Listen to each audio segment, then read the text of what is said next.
pero ejerció su derecho como ciudadano romano de ir a juicio en la propia Roma. Fue un paso arriesgado. El emperador Nerón veía a los cristianos como una amenaza. A mediados de los años 60, la situación de los cristianos en Roma era bastante precaria. Los romanos reconocían que no era una secta del judaísmo, sino una religión independiente. Cuando la ciudad ardió destruyendo cientos de edificios, Nerón necesitó a alguien a quien culpar. Tras el incendio de Roma del año 64, Nerón buscó un chivo expiatorio y acusó a los cristianos, lo que llevó a su persecución. Pablo era un conocido líder cristiano. Según la tradición, Nerón lo señaló a él y ordenó su decapitación. Pero no pudo erradicar el mensaje de Pablo. La fe cristiana había arraigado en las tierras en las que había predicado, y poco a poco, con el paso de los siglos, el cristianismo llegó a gobernar el Imperio Romano. En el año 313, el emperador Constantino se convirtió al cristianismo. Los dioses paganos se eliminaron, sus templos fueron destruidos y sustituidos por las primeras iglesias cristianas. Aún así, esa era dorada duró poco.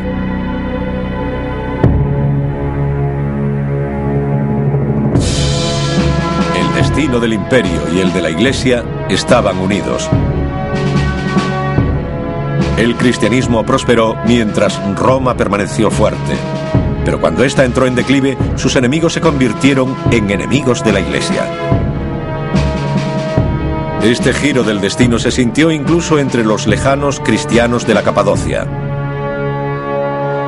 En el siglo V, mientras Roma caía, se vieron a merced de los caudillos árabes sin medios para responder.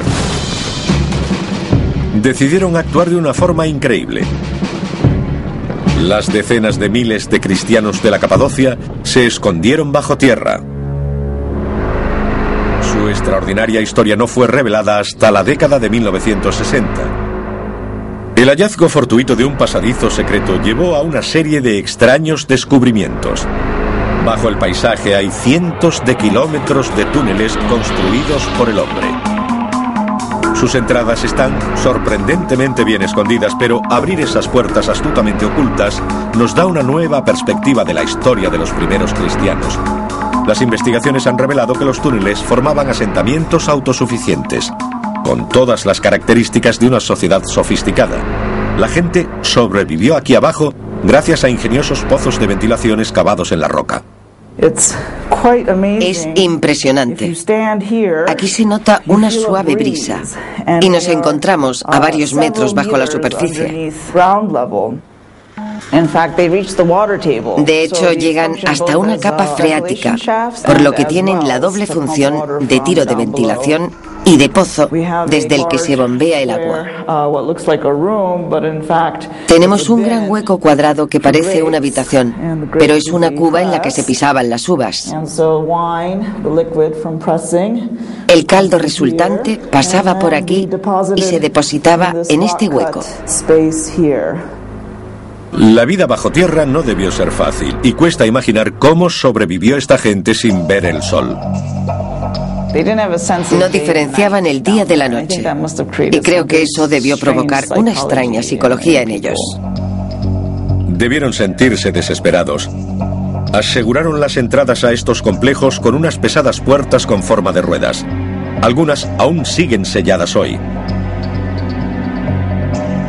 Y 2 pisos más abajo, existen pruebas sólidas de lo que los llevó a vivir aquí. Esto es lo que parece un altar. En realidad no se sabe por qué está aquí en medio, ya que solían colocarse en el ábside. 2 ábsides uno al lado del otro. Así sabemos que se trata de una iglesia. Se vieron obligados a vivir bajo tierra por sus creencias. Es natural que construyeran altares para el culto. Se han descubierto 40 asentamientos como este. El más grande tiene 8 plantas subterráneas, adentrándose más de 80 metros en el suelo y con 32 kilómetros de túneles. Se cree que unas 20.000 personas se ocultaron solo en este complejo. Y aún quedan por encontrarse muchos más. La paz tardaría otros 5 siglos en regresar a esta región. Durante 300 años, los cristianos utilizaron estos túneles y pasaron muchas dificultades para conservar su fe. Esa fe era el legado de San Pablo.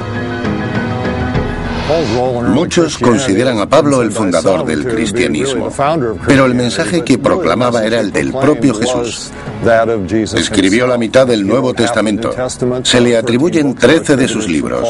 Fundó iglesias desde Antioquía hasta Roma, que posteriormente se convirtieron en la base del cristianismo. San Pablo pasó su vida viajando por las ciudades del mundo antiguo, desafiando al poderoso imperio romano. Cuando empezó, el cristianismo era una religión en peligro de extinción. Pero a través del esfuerzo de este hombre, no solo sobrevivió, sino que prosperó, convirtiéndose en una de las religiones más importantes del mundo.